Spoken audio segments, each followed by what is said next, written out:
Good day to all of you. Welcome to the second day of Second World Sesame Convention 2020. We had a very interesting day one yesterday.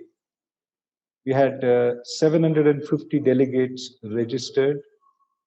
Out of that, almost about 600 delegates attended, 180 video meetings happened, more than 20,000 message exchanges. Some of the highlights are put there for those who could not make it yesterday. So that was day one for the World Sesame Convention 2020. Day two is, we would promise that it would be as exciting as day one. Today we would focus on the markets, the consumption markets, and the second session would be on value addition and technology in sesame industry. We have an interesting line of speakers, and we look forward to your support in having a wonderful day today as well. The first session for today would be Sesame Market Review and Outlook. In this session, we have an impressive line of speakers. Mr. Takafumi Hoshino from ITOCHU Corporation, Mr. Levent from iNCi Gida,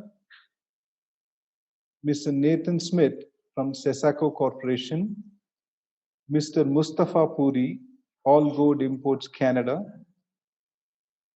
Mr. Mihir Parmar, Mamta Commodities, Mr. Yasin Ranani, Pulse India Foodstuffs, Mr. Ahmad Khudari, Amman Chamber of Industry, Mr. David Buttery, Global Grain. The moderator of this session is Mr. Mukul Gupta, Shakumbhri Expo Impo Limited. With this introduction, I hand over the session to Mr. Mukul Gupta. Thank you so much, and over to you, Mr. Mukul. Thank you so much, Srivastavaji. Good day, everybody. It's indeed a pleasure to have all of you at this second World Sesame Convention. In a short span of time, the World Sesame Convention has managed to connect the Sesame community like never before. In these trying and tough times of COVID-19, it is important that we all are able to share and receive information and meet each other on this virtual platform. We have talked in details yesterday about the supply chain situation globally, and some very experienced and informative presentations have given us all a very detailed insight of the sesame world. Today we shall discuss about the sesame market reviews and outlooks from various parts of the globe. Each country, as we know, has a very unique association and usage in terms of food. So it's important that we understand each one of them individually and try to prepare ourselves to make that extra effort in the right direction for the consumption growth. Everybody in the panel was introduced by Srivastavaji, so not taking much time, I would request the first speaker, Takafumi-san, to start his presentation and give us a go-ahead. Thank you. Mr. Takafumi-san. Yeah, thank you very much. So thank you for the good opportunity to have a meeting in such a big convention. So, wait, so we will share the, I'd like to share some information about it, Japanese added value product and the import statistic data. So first one, so this is import volume in Japan in 2020. So in this year, as we see the left side, so imports activities are quite aggressive than last year. And the data of the January to October, total import volume was 175,000 tons. And this is one of the historical high pace in Japan. And we can see, so this African fall origin is anomaly for the crushing rate. And this is 5.5 thousand ton is higher than same terms of 2019. But in this year, one of the big point is edible grade is increasing dramatically than last year. For example, so we can see the two Central and South American production area. So Paraguay is 2019 January October was only 5,000 tons, but this year was more than 10,000 tons. So this is 5,000 tons more than last year. And Guatemala also increasing almost 2,000 tons. And also Mozambique also increasing 2,000 tons. So this big jump up than last year is a big reason is COVID-19. So in Japan, COVID-19 situation become serious from February in this year. So February is it's between the Ethiopian and the West African edible grade origin production and the South and Central American product harvesting timing.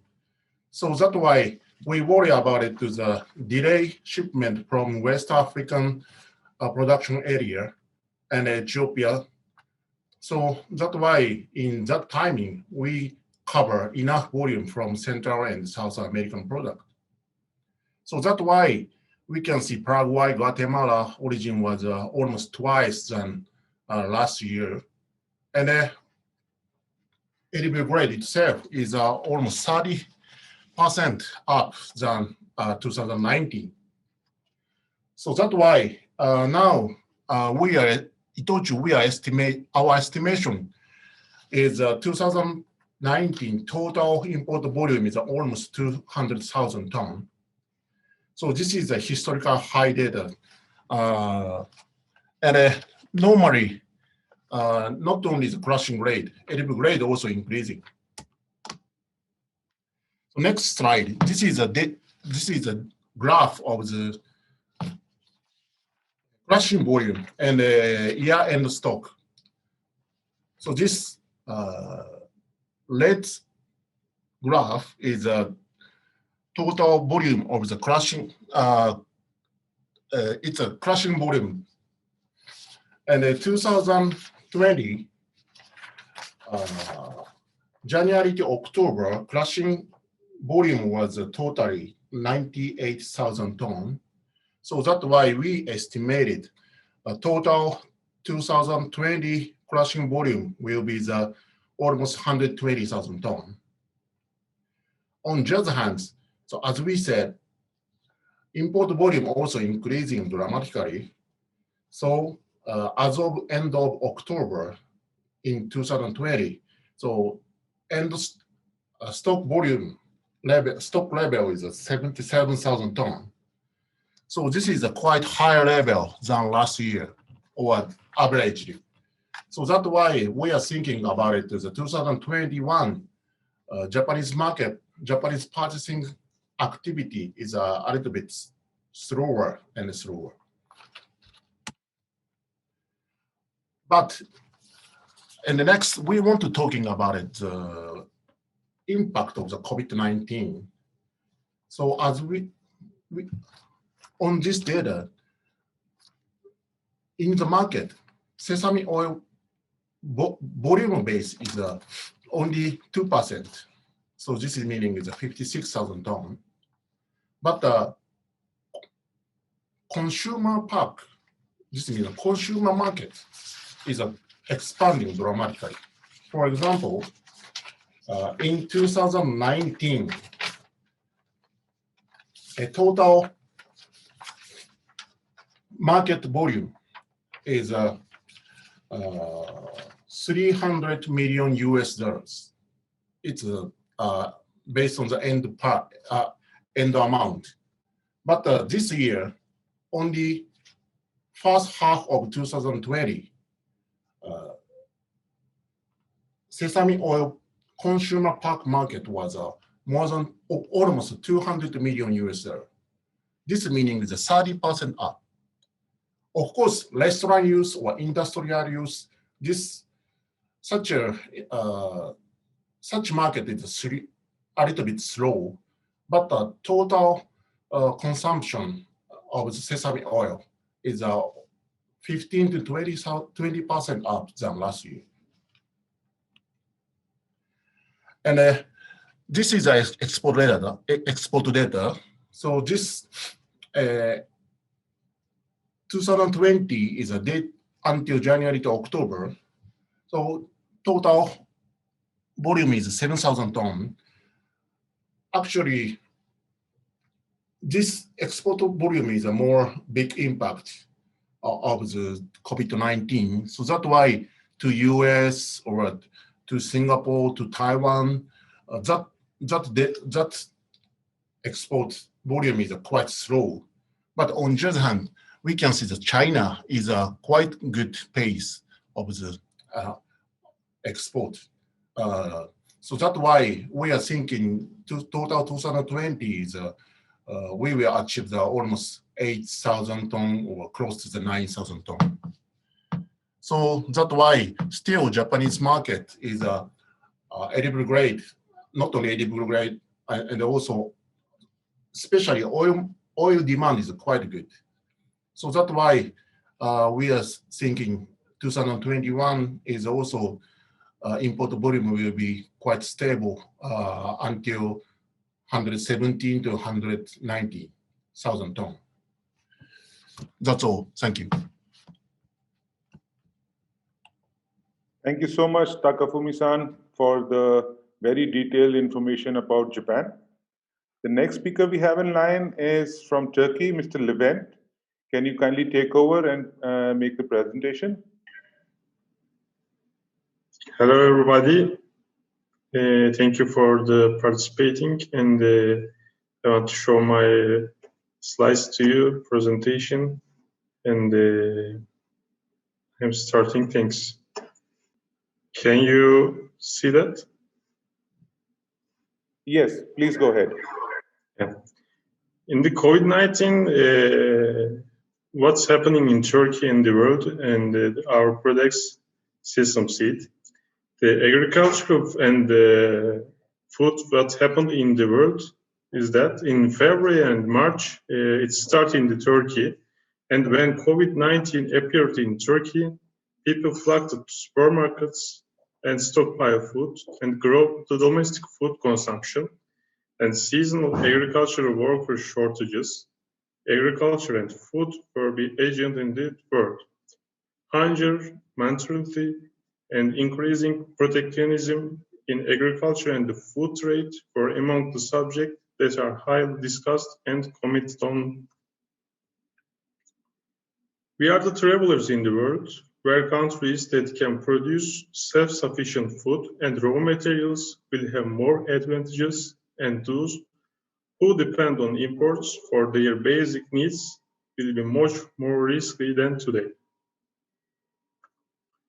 In the situation in the Turkey, due to the Turkey's close in the March to June quarter, resulting from the bird's eye view, we evaluate whether large-scale food supply could say there's some problems.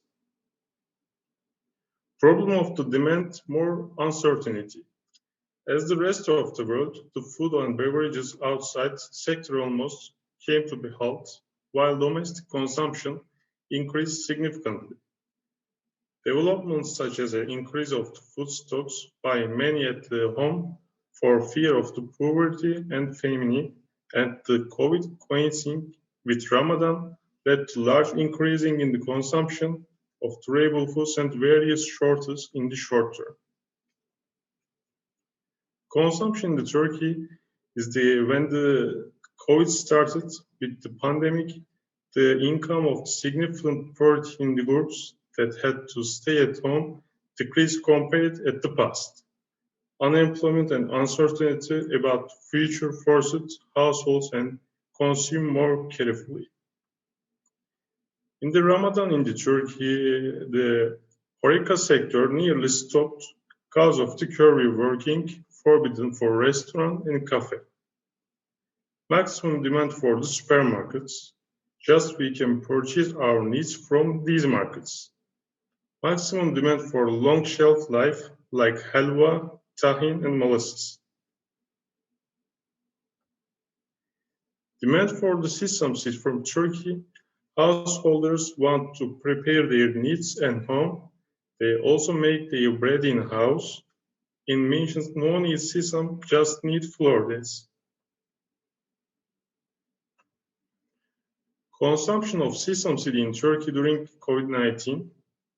Demand for the HoReCa decreased month by month, reason close of the schools, restaurants, cafes, and hotels.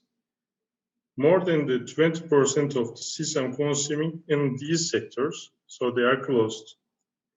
Demand for tahin and halwa increasing every month in the COVID, although the hotels working for the capacity of less than demand for tourism.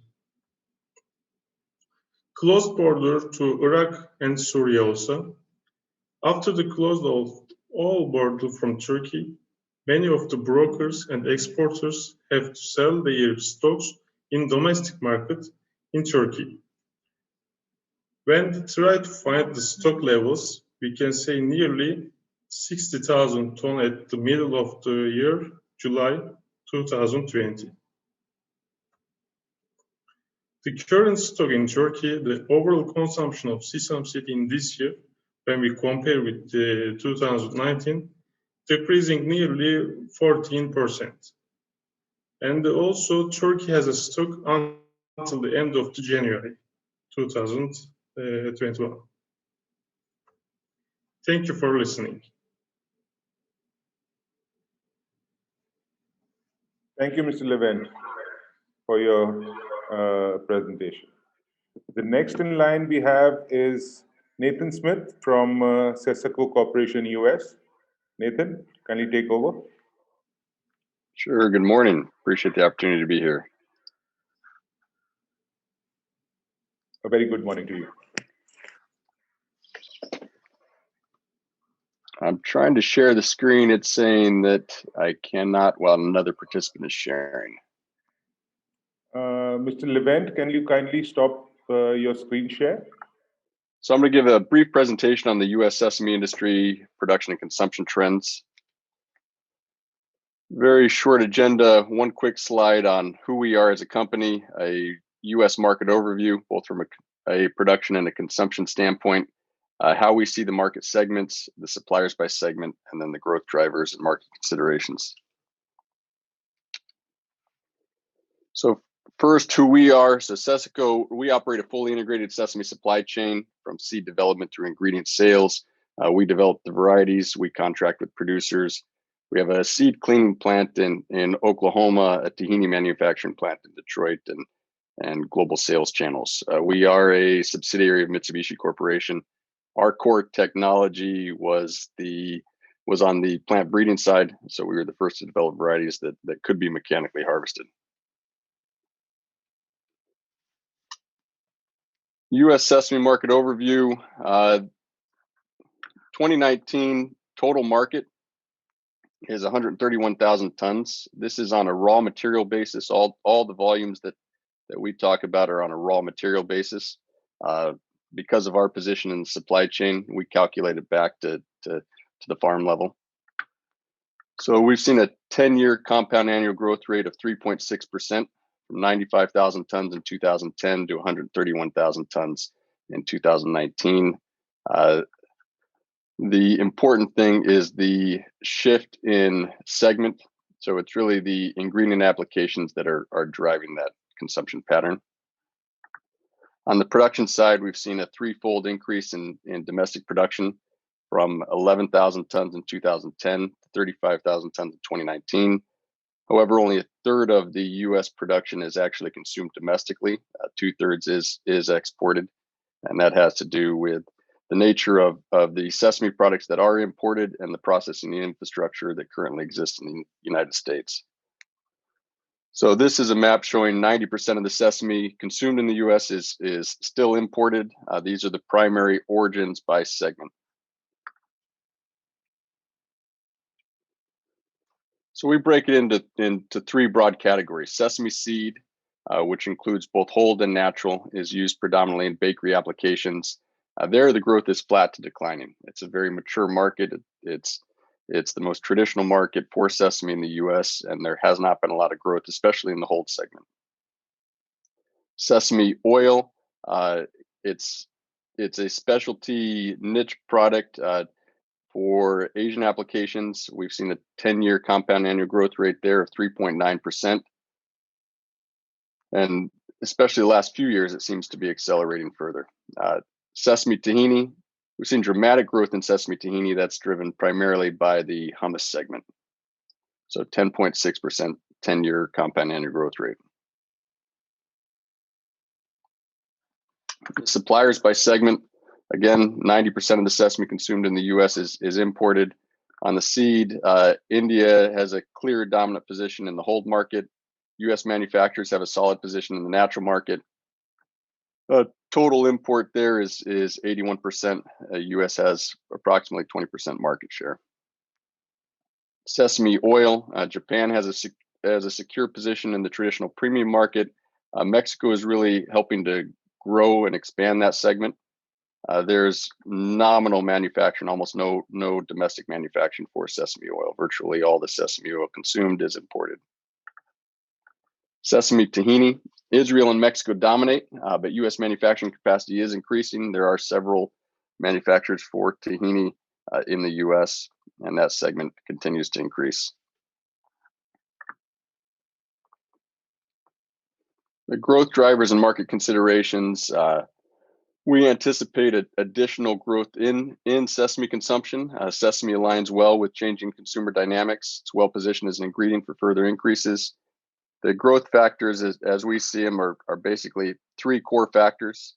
Shifting demographics with increase in Asian and Middle Eastern populations that have traditional consumption of sesame.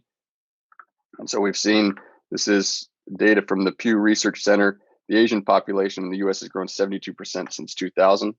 That's expected to continue. This population has experience of sesame consumption beyond just the traditional U.S. consumer, and they're bringing those consumption patterns into the U.S. We have increase in interest in healthy foods. Sesame is regarded as overall nutritious ingredient, and so as there's an emphasis on healthy cuisine, sesame has a good fit there. And then increasing interest in ethnic cuisines and global flavors among traditional U.S. consumers.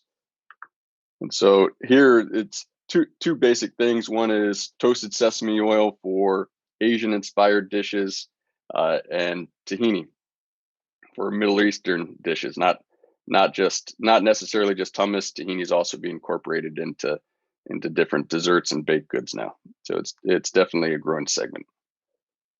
Some considerations that the U.S. consumer is looking at: social interest. There's an increasing emphasis on sustainability. More and more companies are required to put together what their sustainability plan is, and consumers are demanding that. Increasing demand for transparency and sort of supply chains. So consumers don't like convoluted supply chains.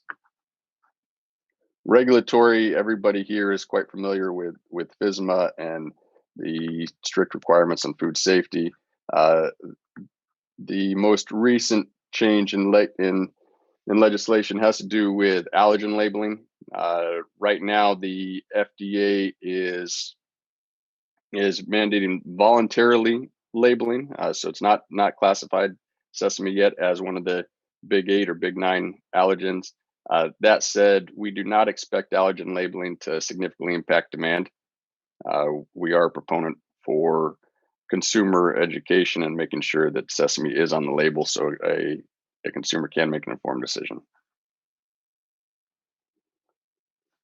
And that's a brief overview of the US market. Be available to answer any questions later in the session. Yeah, thank you so much, Nathan.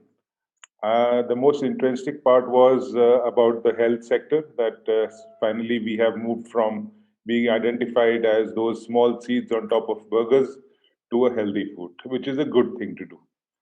Exactly. Hopefully we'll make more inroads into that market. Thank you so much. The next speaker we have is Mustafa Puri from All Gold Canada. He would tell us about the Canadian market and the North American market. Mustafa, please take over. Thank you very much, Mukul, and thank you to the organizers for a very well run and organized conference, and congratulations. You will have to excuse me as I don't have a presentation. I thought I would just speak on the Canadian market as it stands here today. So without further ado, our market here in Canada is effectively a halt market. It's an importation of approximately anywhere between 32,000 to 36,000 tons. Being a country of I would say predominantly an immigrant population, there is a wide a wide array of cultures, cuisines, and preferences. And I think one of the most important parts of our immigrant population is our ethnic Middle Eastern and Asian community. And you would find a substantial footprint of this community in your local grocers, in your restaurants, in the way that they're represented. And of course, sesame is a major ingredient in any of those sectors. Just in broad strokes, I would say, Canada being an import market, we don't have a local crop, which is dissimilar to what Nathan was just speaking to, where the US do have an expanding footprint. Ours is 100% import market. As I mentioned, the bakery segment is leading this. It's a mature market. It's a market that requires a premium hulled product. And we've been, as All Gold, carrying on the business of that for the past few decades here. In the retail sector, we find that demand is up anywhere between, from our numbers, is 6 to 12% on an annum basis. This is purely because people are sat at home. There's a propensity to bake. There's a propensity to cook. And for those reasons, people are using the ingredients in their home cuisine a lot more than what they may be used to. Food service is at a standstill, relatively speaking.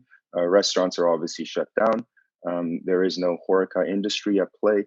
And so obviously a lot of your wholesale segment that would be catering to those industries, whether hospitals, restaurants, or the airline industry, is virtually non-existent. We find that the tahini manufacturing segment here in Canada is again a very primitive segment. There's only a handful of players, I would say. They are doing, I would say, substantially well in undercutting an imported finished good market on tahini and as it would pertain to hummus. So those players, whilst they may achieve an extravagant bottom line because of the lack of competition, there is certainly more room for more entrants. And in that way, we would be happy in Canada here to see a sort of leveling off between that ratio of hulled and natural seed importation. But that again extends itself to seeing how quickly a tahini manufacturing market can be developed here in Canada. On an import, from an import perspective, it's a market that is saturated with Indian seed predominantly. We're seeing more and more of an African influence coming in, whether that comes in from Nigeria, Sudan, or other up-and-coming African origins who are able to basically support the quality, the QA document requirement. So on QA, I can say that Canada is a very sophisticated market, probably much to Nathan's grimace. I mean, it might be even, I think, well ahead of the US on that front. we've mandated a requirement for GFSI certified facilities to be engaged with the bakery segment as they would demand across the board. They would not work with suppliers who don't have full-scale traceability in place. So I think that's a challenge for African origins moving forward. If these facilities are indeed able to provide the paperwork that would come with what is a fully capable and bustling business, because it's not just the product, the quality is non-negotiable, but the service that follows up with it is something that our industries here require, as is mandated by the government. And from our point of view, the ETO issue, as it's so famous now around the world, isn't something that really applies to the Canadian market. We do have a tolerance similar to the USDA FDA on ethylene oxide and residues that may arise thereafter. The main difference being where I think the US prefers a ETO treated hulled seed import. Canadian consumers do not. And for that reason, the one obstacle that we're finding is a lot of our industrial manufacturers who are exporting a finished product into European markets are facing these challenges with a finished product coming up with traces, whether those are breads, buns, bagels. But this is an issue, and it's something of a crossfire that Canadian importers are caught in, because on a legal footing we are allowed to import ETO treated product. Whilst your preference may or may not be to do that, is purely your personal decision. But when then supplying onwards to your wholesale manufacturers, you have the legal footing to back yourself up in that there is nothing being done that is wrong. But it becomes increasingly difficult to provide the service to your customers, because suddenly they're getting locked out of markets and customers that wherein before they had full right access to. So that in a nutshell is some of the challenges that we're facing. Overall, retail is up, food service is down. COVID has caused a whole lot of logistical or supply chain issues, and for that reason, delays at origin ports are expected, delays at even destination ports are expected, and all this obviously doesn't bode well for such a sensitive commodity such as sesame. But it's the day that we live in. It's the year that we've been through, and hopefully we can have a better 21. So thank you with that, and look forward to participating more next year. Thank you. Thanks, Mustafa. Cheers. That was a lovely session. We've got an insight about the first world nations importing and re-exporting finished products to other nations and facing problems due to the ETO issue, which will be discussed at length later on. And we also saw the impact of the immigrants from, or the expats from Middle East in US and Canada, creating up the demand in Tahina sector. So there should be more interesting points. The next speaker we have now with us is Mihir Parmar, who would talk about the Korean market. Mihir, please take over. Yeah, sure. So is this slide visible from my end? All good? Yes, all good. Okay, great. So good afternoon, everyone. My name is Mihir Parmar from Mamta Commodities LLP, and today my topic is on the South Korean sesame seeds market. So in this presentation, I'm going to cover the following broad areas pertaining to the South Korean sesame seed market. We are going to take a look at the demand, import origins, import pattern, Korean tender, and trends and outlook.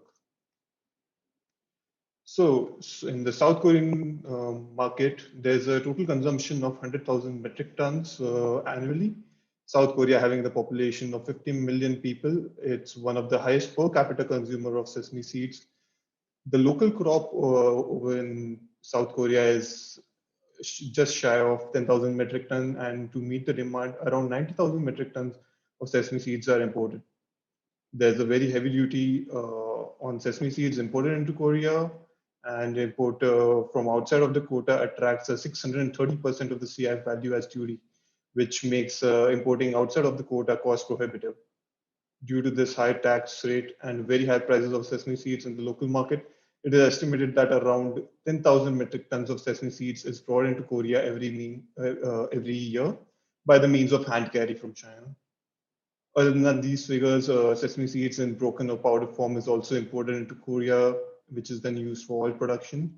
The broken sesame seeds do not attract this high duty, and hence around 40 to 50,000 metric tons of sesame powder is also imported into Korea for production of sesame oil. So now let us take a look at the flow of the import into Korean market. I've listed out only the top 7 origins over the past few years for comparison, and what is immediately apparent is that over the few years, India and China have been the dominant players in the South Korean market. India, due to its abundance of sorting and hulling factories, along with the competitive prices, and China, due to its trade agreement with Korea. A lot of indirect trade also happens from like other origins through China as well. And some of the other origins directly supply to Korea as well. So there's a declining trend of Indian market share in the South Korean market, whereas it's being captured by the Chinese market, Chinese exports. So next up, we can take a look at the 3 main import channels of South Korea. So South Korea imports through the government tender, the China FTA, and through private quota. In the year 2020, around 70,000 metric tons of sesame seeds were imported into South Korea. 44,000 metric tons of which was from the government tender. 24,000 metric tons was through China under the free trade agreement, and 10,000 metric tons of private quota was also there.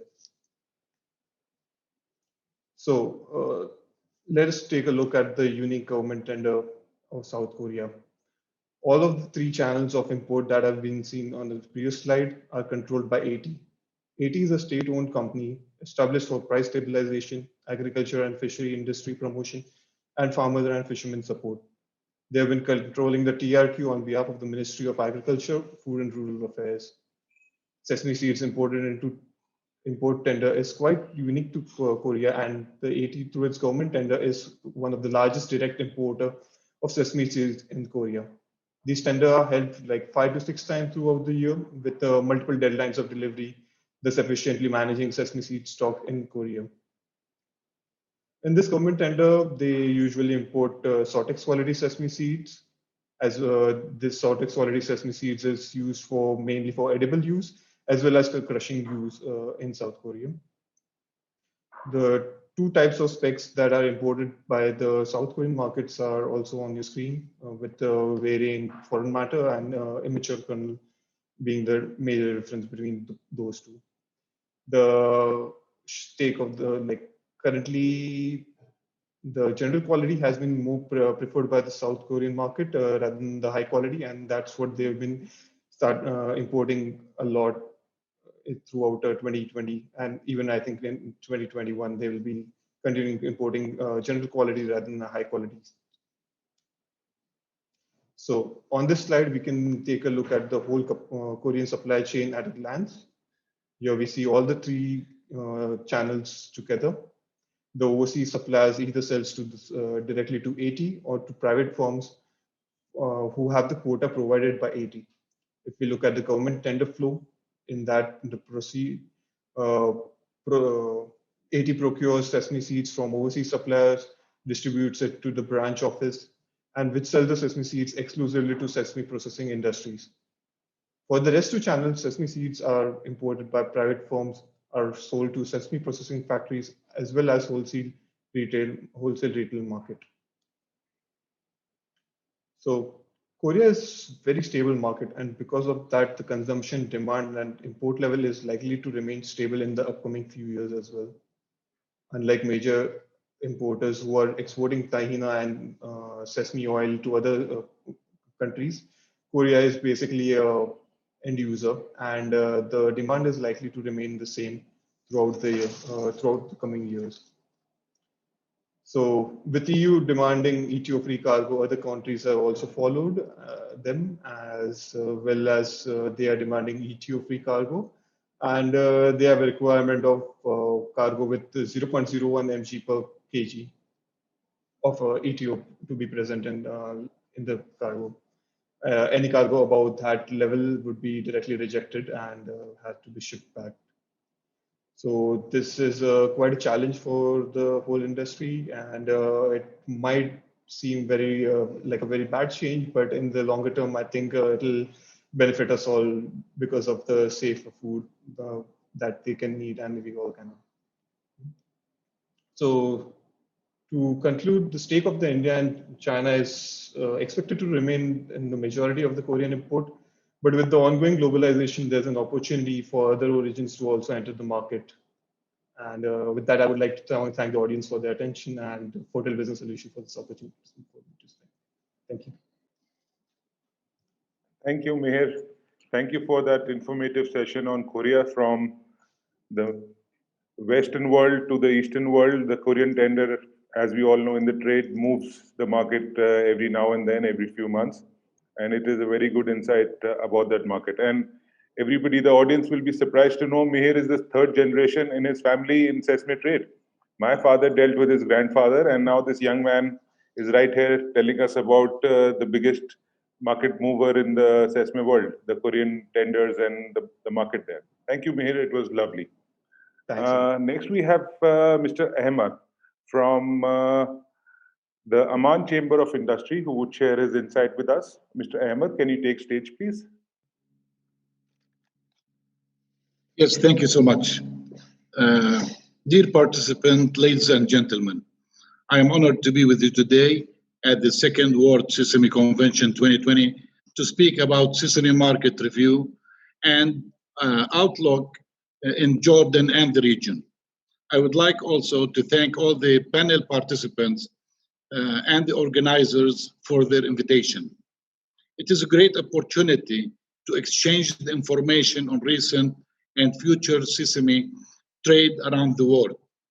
Ladies and gentlemen, sesame seeds are considered one of the most nutritious materials worldwide. There is a growing awareness about their nutritional value, health benefit, unique taste, and aroma, as well as wider diversity in its usage and applications, going beyond bread and confectionery to a variety of food preparation as an important food ingredient. Sesame seed production and demand have increased during the last decade. The demand of sesame is predicted to continue to increase due to changing food consumption behavior. The availability of value-added products such as oil, pharmaceutical, niche food, and byproducts such as tahini and sesame meals. Sesame seed market is estimated to grow at 1.9% for the next 7 years. Sesame seed market has shown an exceptional penetration to developed economic in the Middle East and Africa, rising production as well as growing number of exporting activities, which will help in driving the growth of the market. Global sesame seed market is expected to reach a market value of $7.7 billion by 2027. In Jordan, the import trend of sesame seed is increasing in the last 3 years by 16% year by year. The increase is due to increase of tahini export to many countries around the world. We have high expanding manufacturing capacity for tahini, oil, and seeds complying with all international standards. Ladies and gentlemen, before I conclude, I would like again to thank all participants attending this important session. I would like to thank the organizing committee for their efforts in organizing this successful event. Finally, I would like to thank you all again and wish you a very successful conference. Thank you. Thank you, Mr. Ahmad. Had this not been a COVID year, we would have been at your city enjoying the lovely beaches there. But hopefully next time. Hopefully. Yes. Now we have from the Middle East, Mr. Yasin Ranani, who could tell us about the Middle East market and the details from there. Yasin, can you finally take over? Hi, thank you, Mukul. Thanks for adding me. And I will just congratulate WSC for organizing a wonderful event where we are able to do it. Today we'll be talking about the sesame seed market outlook in the Middle East, where we have the very uncertain year of COVID, and we have to see what next is coming. We have decided, or we have limited I have limited my presentation just to the GCC countries. We have different speakers speaking on Turkey, Jordan, Israel. So we have limited into the GCC market, where Saudi Arabia is the biggest player or the biggest importer for sesame seed. We have, again, I would move it to the next slide, that the total import on the Middle East market is estimated for 220,000 metric tons, where UAE has a part exports, which is again being re-exported. UAE shares 23% of the total GCC share. Saudi is being the biggest market and the biggest consumer this year due to the continuous lockdown. I think it was 3 to 4 month continuous lockdown in Saudi Arabia. Less tourism, less pilgrimage. There was no Hajj, no Umrah tourists coming into Saudi Arabia, which has also affected the market. The food pattern, or whatever you can say, the hotel industry was much affected by this.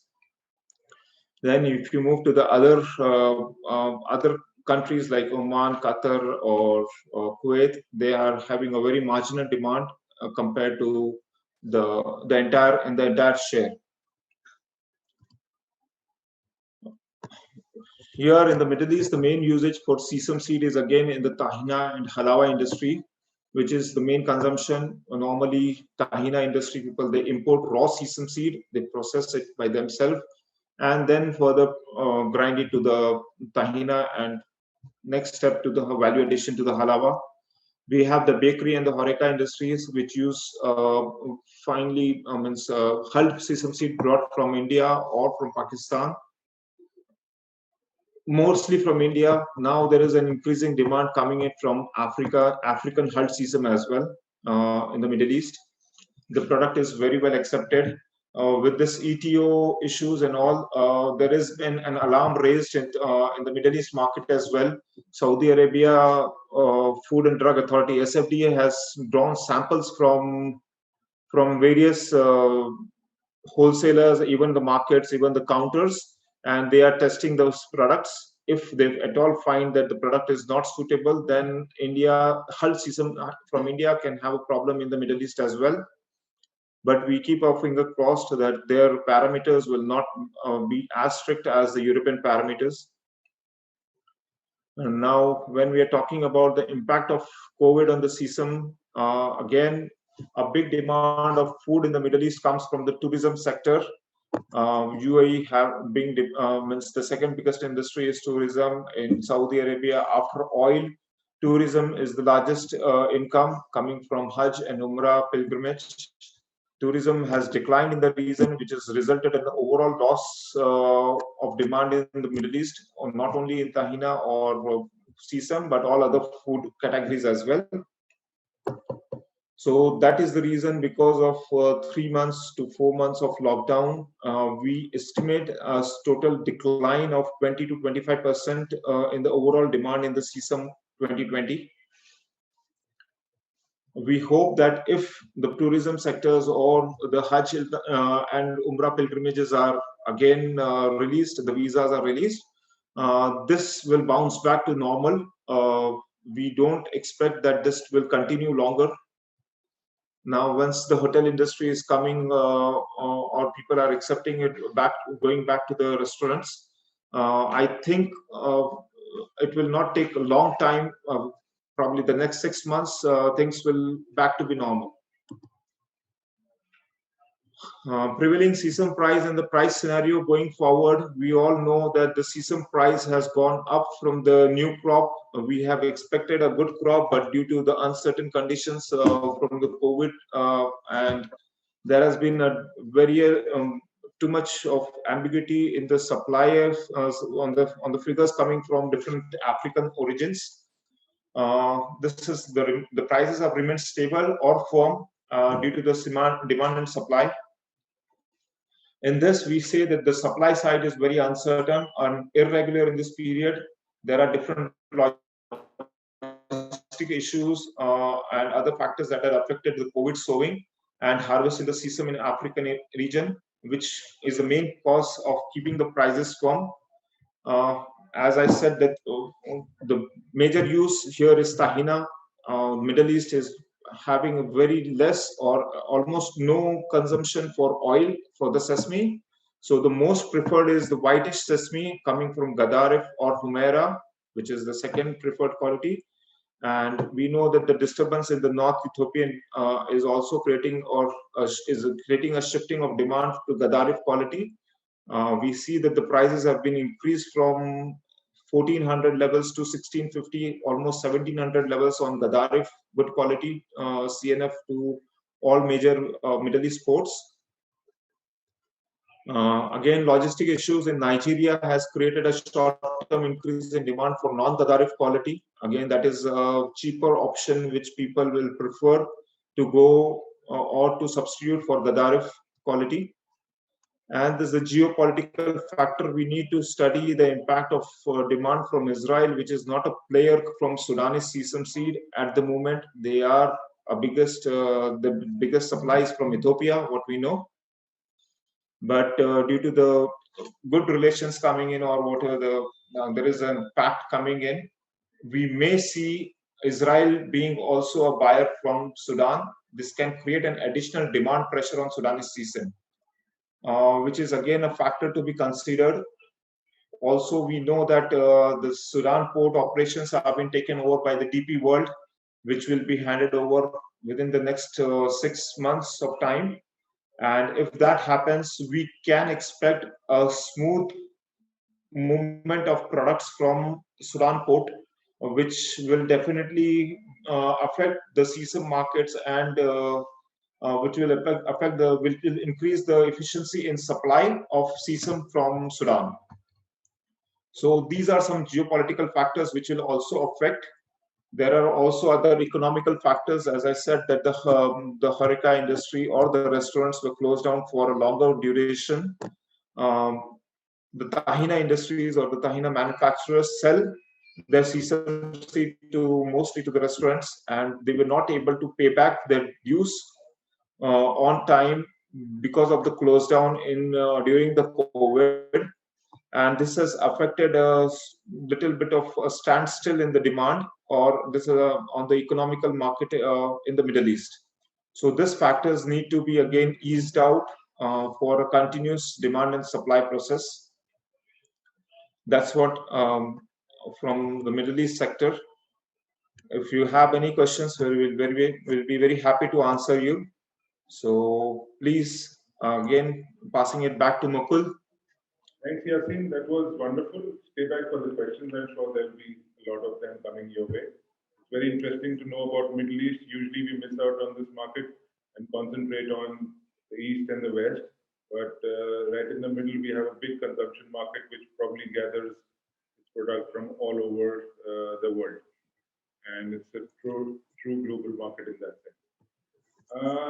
We have a presentation from Israel, but I believe Mr. Yanif could not make it, so we are going to skip that for now. The next in line was Europe, but I think I'll hold it and let China speak first because Europe topic, as you all know, is the hotcake right now, and I'll say that for the last. So can I ask Mr. Alex from China to speak first and take over the stage, please? Alex? From AG Look? Mr. Mukul, we don't have a speaker from AG Look. Okay, so I think we move on to Europe then. Mr. David Buttery, stage is all yours. Please take over. Hi, first, can you hear me now clearly? Yes, loud and clear. Okay, let's move on to share a screen.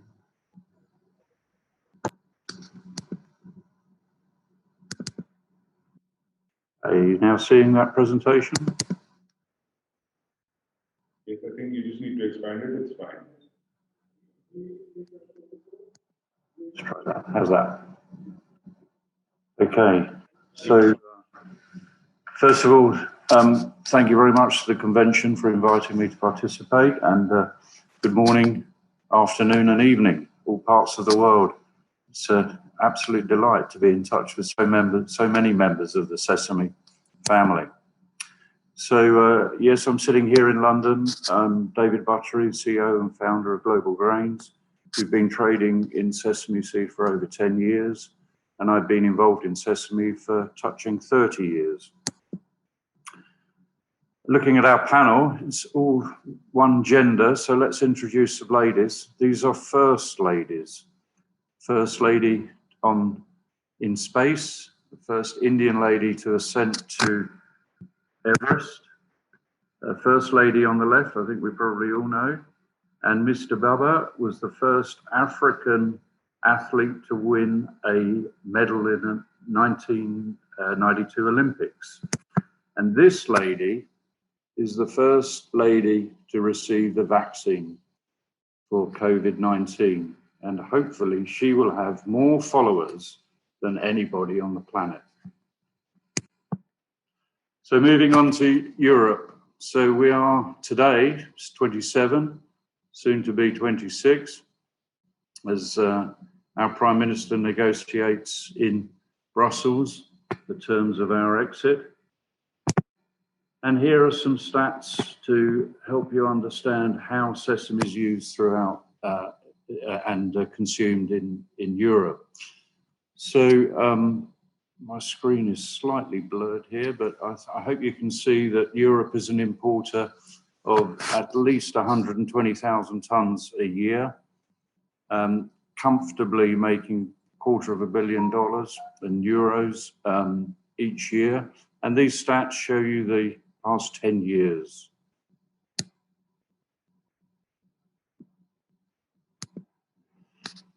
Here's an example of average prices per in euros per ton across, again, 10 years, looking at how prices and consumption has been generally moving upward, and also price has been moving upward. So despite a rising price, market consumption is also increasing. EU sesame by origin continent here. So I think much of our audience will know that India is the dominant supplier into Europe, but other nations are gaining some market share, particularly Africa, shown here in orange. So here are the big 5 suppliers. So India in blue, you can see comfortably touching 60,000 tons a year, and steady increases across the Indian community, or the African community, sorry. And again, the breakdown by origin. Here's the volumes right the way through to 2019, 132,000 tons imported.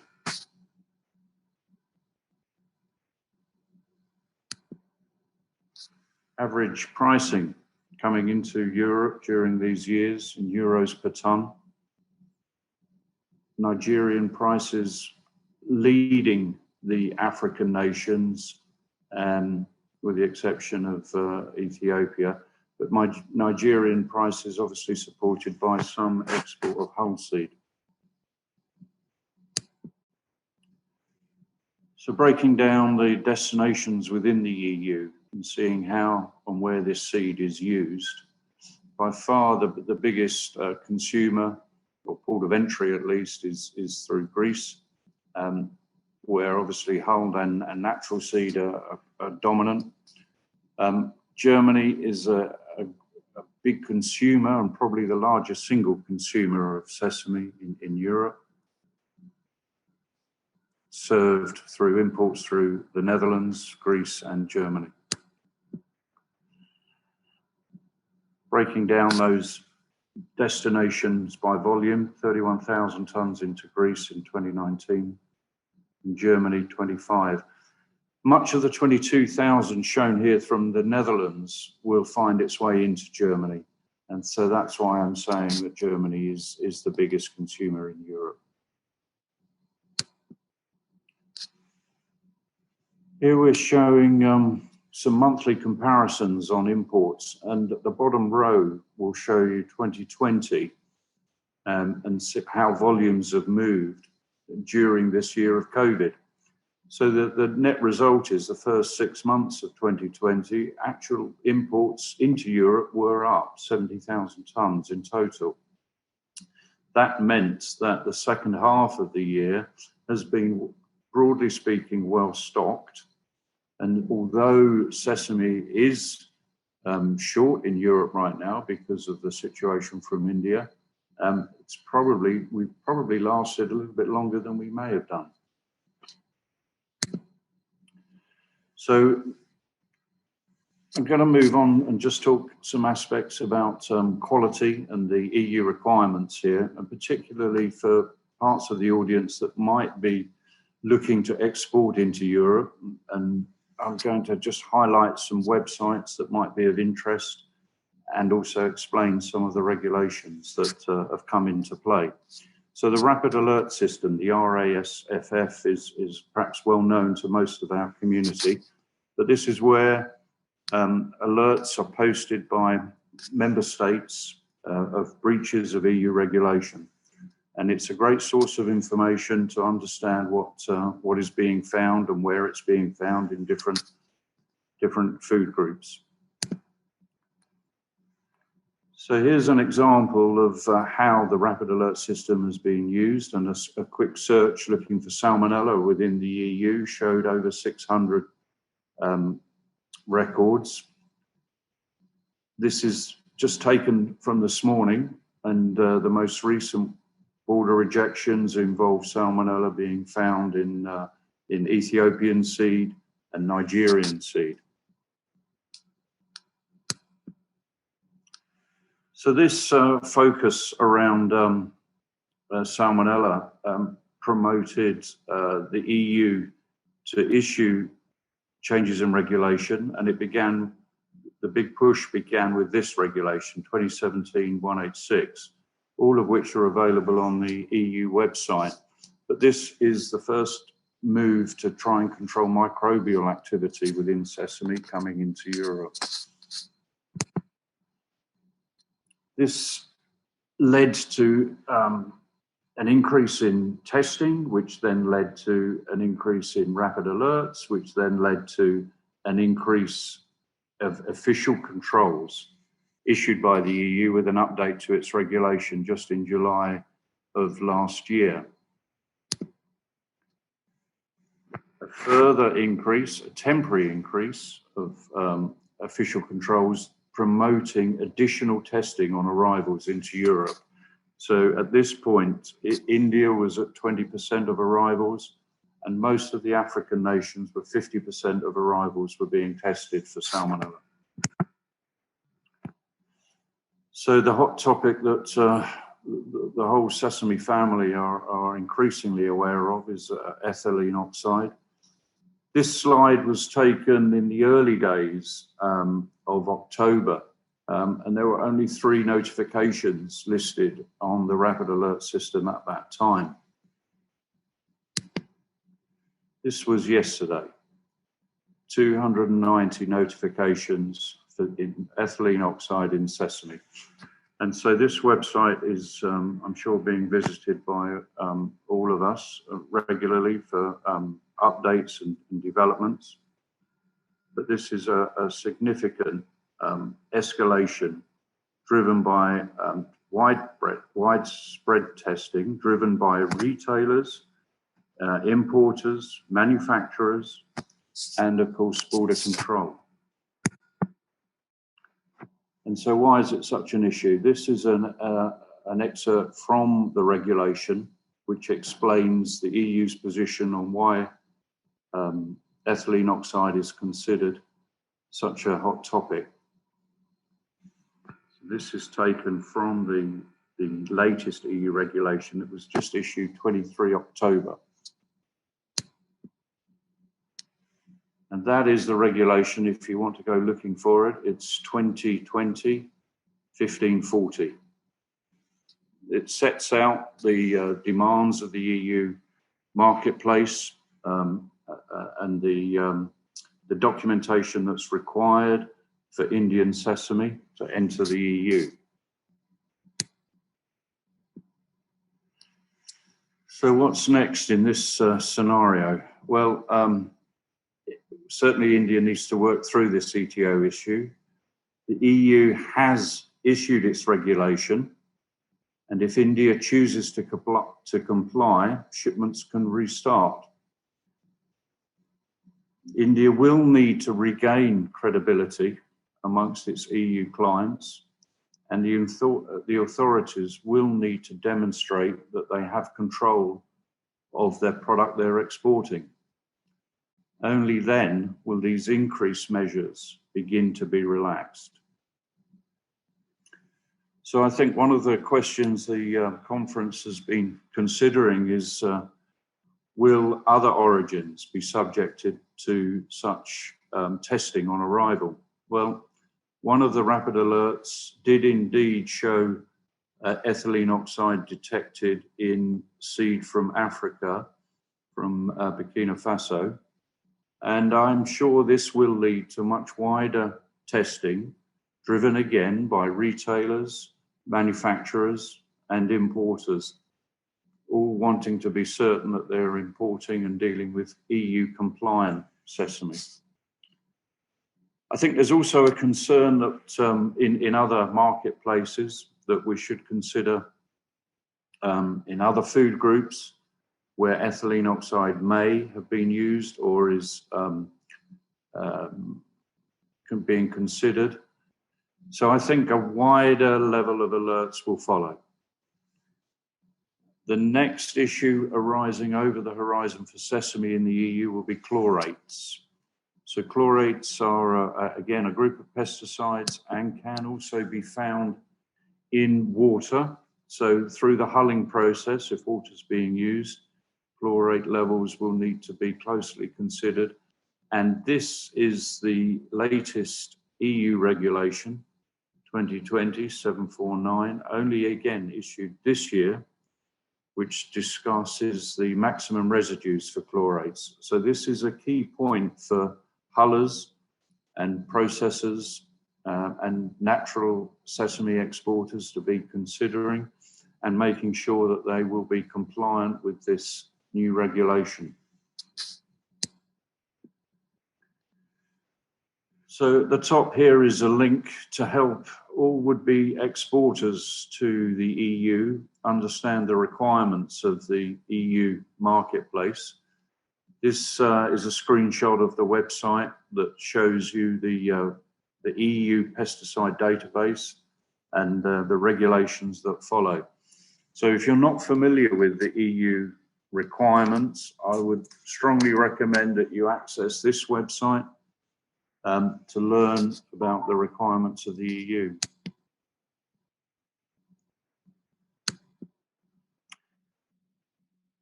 This is a shot of a document that was shared by the French authorities.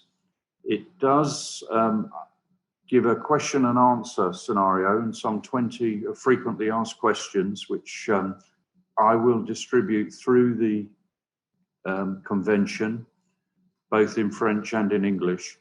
And it will help address some of the basic questions that much of the sesame community will be searching for. One of the questions that's popped up on my screen is, what does Europe want in its sesame seed? Well, Europe wants safe and compliant sesame. That way it will grow our market organically and will be kind to the environment and ethically produced from sustainable sources. That spells Stokes. Stokes is a famous English cricketer. Perhaps he's gaining notoriety around the world, but just remembering Stokes will help you remember what Europe wants in its sesame seed. That brings me to the end of my spell. I hope I haven't taken more time than I was allotted, but perhaps we'll have some questions later. And So no, you haven't. Okay. You're well in time, and you played your innings well in that. Okay. Thank you. So we have some questions coming up for everybody, one at a time. The first, because it popped up right away, is for you, David, again. What are the perspectives of EU importing raw sesame from other nations? Specifically asked was Brazil. And I just wanted to add to this question was something which Mustafa very nicely put, that being a developed nation, Canada has a system where it does, it's not just about the product, it's about the service and the paperwork that goes along with. So if not India, then what do you think the chances are for other nations to fill those shoes? Yeah, certainly. And I think that the current situation is promoting imports of sesame from any origin that can be compliant with EU regulations. So Brazil, other South American nations are already participating in the European market, as one of my slides shows. And of course, the widening opportunities for hull seed coming into the EU also. Good, thank you for that. Then I have a question for Nathan. It was noted that your slides don't have sesame supplies from Africa. Is that something you missed, or is US not buying substantial amounts from Africa? There is a little bit coming in, primarily from Nigeria, but the US, for the most part, imports finished product for direct use. Mm-hmm. And similar to what Mustafa was describing, the food safety requirements, the buyers are looking for GFSI certified facilities. There are some exceptions out of Africa, but for the most part, the capability at this point, at least, the certifications aren't available in the African processors that are available with the other origins. Another question now, this is for Mustafa.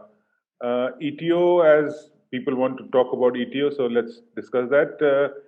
In developed nations like US and Canada, it's allowed, but Europe does not. Is there a study behind it where it's dangerous or not to sterilize the sesame, the seeds, or the ETO foods in general? Any comments on that? By no means am I an expert on the topic, and I think I would take my lead from David on that front. But I'm merely a 12th man, if you will. But with that, I think it's more of a consumer behavior question, because I know that Canadian and as well as US governments, through their various bodies, whether CFIA in Canada or USDA FDA in the United States, they do allow for quite a substantial tolerance of ETO and residues that arise thereof. I think if David would back me up on this, if it's a 0.05 ppm on European imports, which is to say it's so negligible that it's nothing.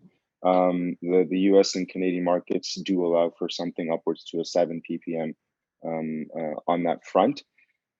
Coming back to consumer behavior, consumers in Canada at least shy away from anything that may be deemed chemical or artificial or a construct of man, whereby it's not that you're just killing the good, but you're killing that you're not just killing the bad, but you're killing the good components of an ingredient while you're at it. So yes, the fear is salmonella and other microbiological outliers that may arise thereof if you don't treat the product. But generally speaking, people, because of the health aspect of preferences, the way they buy, the way they consume, the way product is to be handled, I think is becoming an increasing question. Therefore, I think whilst we do allow it here, there's absolutely no tolerance on a consumer level. And I think as consumers become more and more aware, you will find that this practice will become obsolete, and it will no longer be there. In short, and I will say, just adding on to David's thoughts on this, we're seeing somewhat of I think a dichotomy, because we live and we work in a commodity market, and differentiation is everything in this market where we're all scrapping for bits and pieces. But coming back to the service front, which is you're going to find more and more buyers stepping out of the price limelight and into the service spectrum. And it's going to be a question of, well, who can afford traceability, who can provide transparency, and as David said, who can do the business sustainably. And for that, perhaps you may be looking at a supply base that could potentially command a premium for such service, and whether that remains in India and Indian manufacturers are able to up their game, whether the Africans, being the new entrants on the block, are able to set the precedence right off the bat, or whether the trade starts to slowly but increasingly meaningful, in a meaningful way, go back to the Central Americas with traditional origins such as Guatemala and others. Whilst it's a nominal crop, but there you're seeing them command that premium, and rightly so. So those are my two cents on that. Oh, that's lovely. That was a very detailed information, and thank you so much, Mustafa, on that. And David, following this thing up, is Europe really ready to pay the premium for what it really wants, or are we still in that socialist kind of mindset where food should be cheap, the best should be the cheap kind of a mindset, or will they really pay that premium for what they want? I think over the past 30 years, Mukul, the UK and Europe have been importing seeds of different value for different application and for different styles of, for different reasons, let's say. So certain aspects of the food market have been ready to pay premiums for premium seed. And I think that situation can continue. Lovely, thank you. Then I have a question for Levent. I believe Turkey is also exporting sesame. Could you please share what are the markets that you are exporting and what grades? Would it be natural, held, and what is the stock situation like at present in Turkey?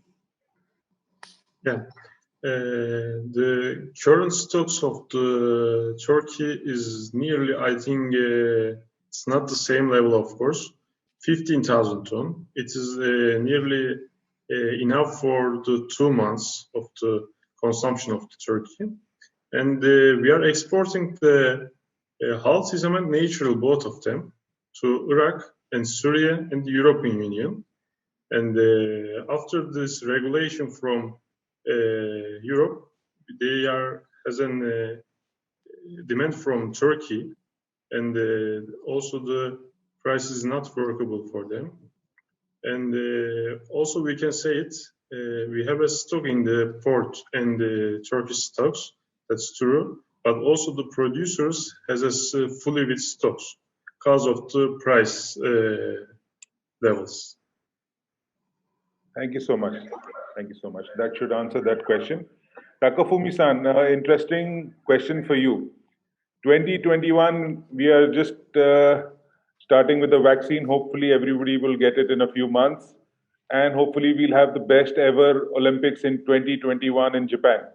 What do you think that can change in terms of demand in Japan? Yes, thank you for the good question. So our industry, we are looking forward to increasing the demand because of these Olympic Games. But actually, so in 2020, so golden sesame import is quite increased.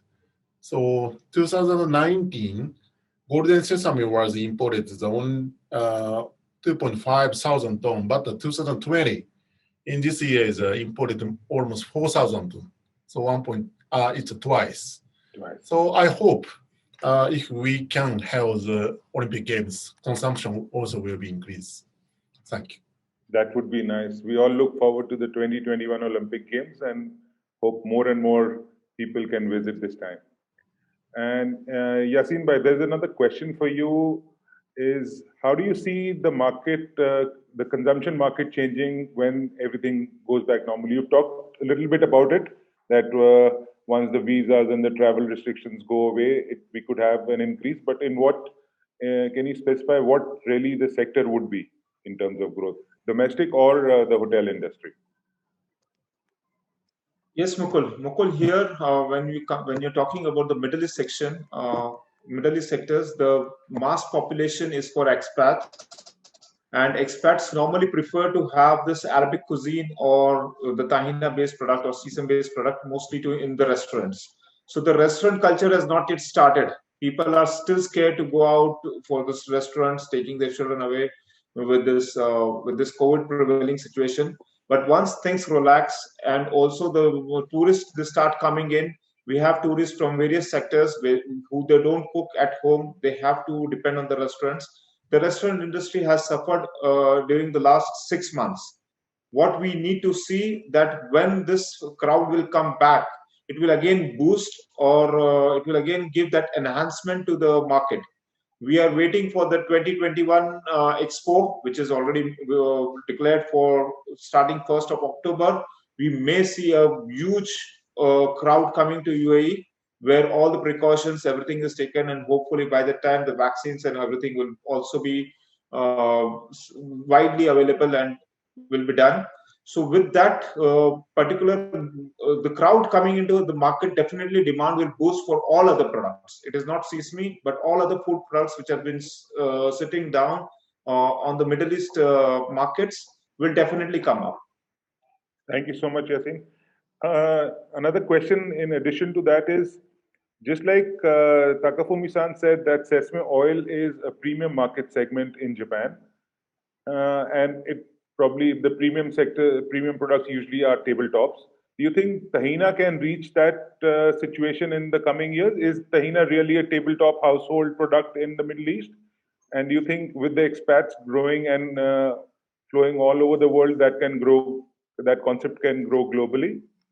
No, Mukul, I don't think so that tahina will still fill up that space of the tabletop product. Here, tabletop product is all, as everyone knows, is olive oil, and to replace or you have to have two ingredients of the same category on the table will be difficult. People what use the tahina is only used for mostly to the hummus industry or the hummus making. It is not consumed as it is. Definitely, tahina has its antioxidant nature and it is an immunity booster, but that is not being consumed here as tahina, except for the Arab population who eat it with dates. If you give them tahina with bread or tahina with dates, they will eat it. But the expat population, they definitely have not yet developed that particular taste. They are using tahina only in hummus, which is again widely used and sufficiently used. Thank you so much. Mr. Ahmad, this question is for you. The best hummus I heard is in Jordan, but you still use olive oil on top of that. Why? Why not sesame oil in the hummus? It's already there, sir. Absolutely. Jordanian hummus is one of the best around the world. In Jordan, actually, we export to 130 countries around the world, and the share of tahini is increasing. In Jordan now we have more than 25 producers, and they are all looking for the export market. Recently in Jordan, the Jordan Export House was established as a partnership between the government and the private sector, and we are looking in 2021 to do more exports for the food commodities or for the food sector.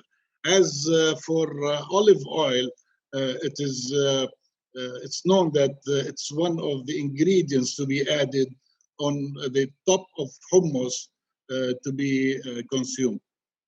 The taste of olive oil from Jordan is really lovely. and very healthy as well. Thank you.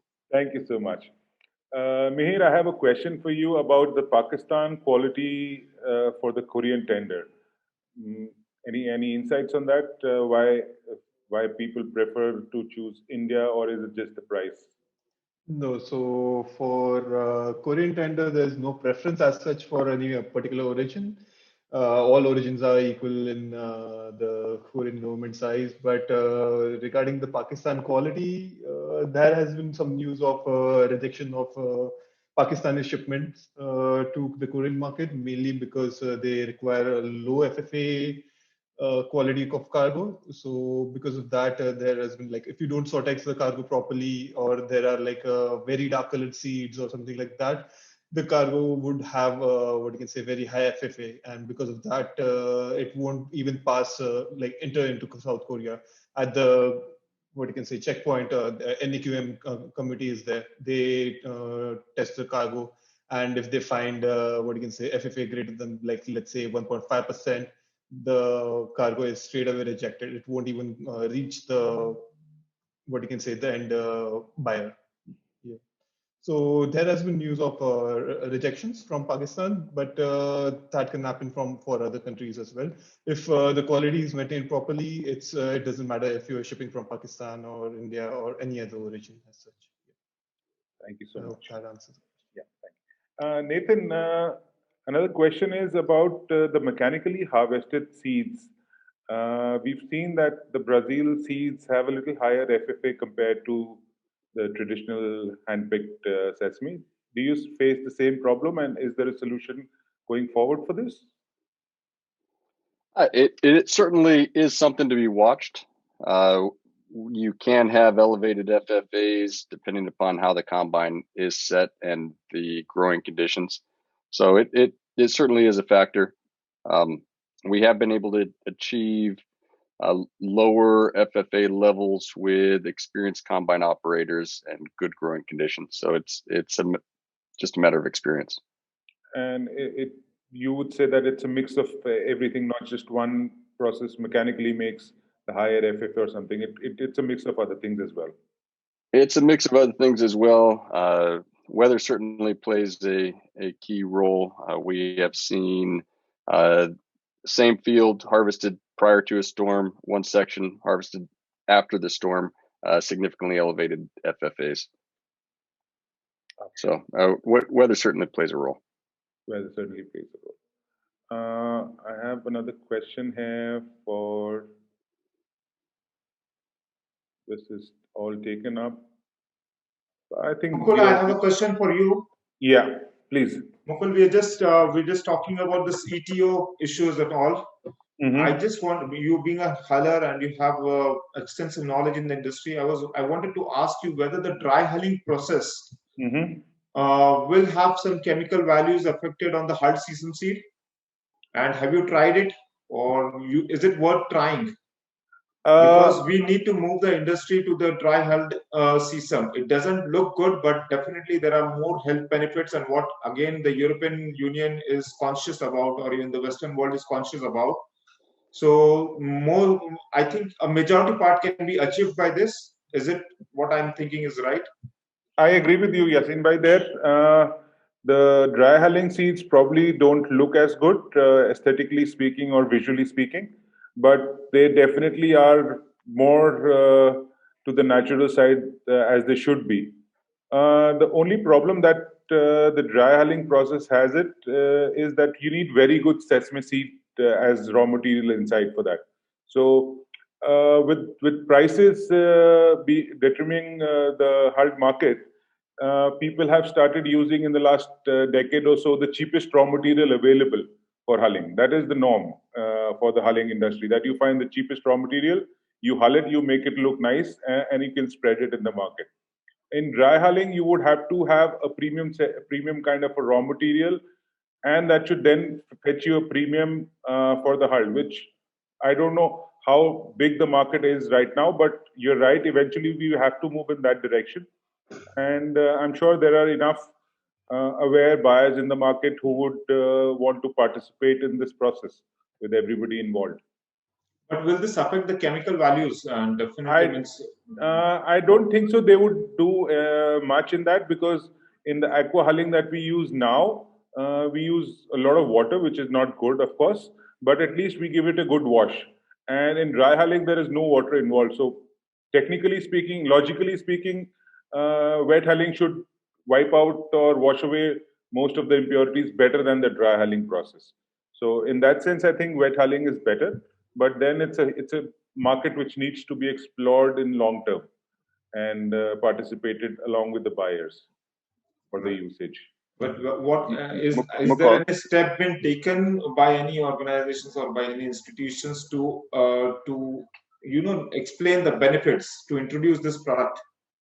Unfortunately, nothing as yet. Because we need to think something out of the box. Because of this prevailing situation, we cannot say that we will keep our plants shut down and will not do anything. So we have to look for some alternative where we can match or we can balance both the things. We can balance the product quality as well as the parameters. Absolutely. We'll have to discuss this among the trade, and hopefully we'll move forward in that direction. Srivastava Jivaji, can you take over now? I think we are almost done. We've covered everything. Back to you. One or two questions remain, like, somebody has asked about the requirements for government tender participation in Korea. And then, like, some guesses on prices. I leave it to you. We have 1 minute time if you want to take up those questions. Who would like to take up the question on prices? Yasin bhai, you're doing both import. Sorry, again, please. What is your price opinion? What is your opinion on prices for 2021? See, definitely the prices. We don't see the prices to be having a very major impact.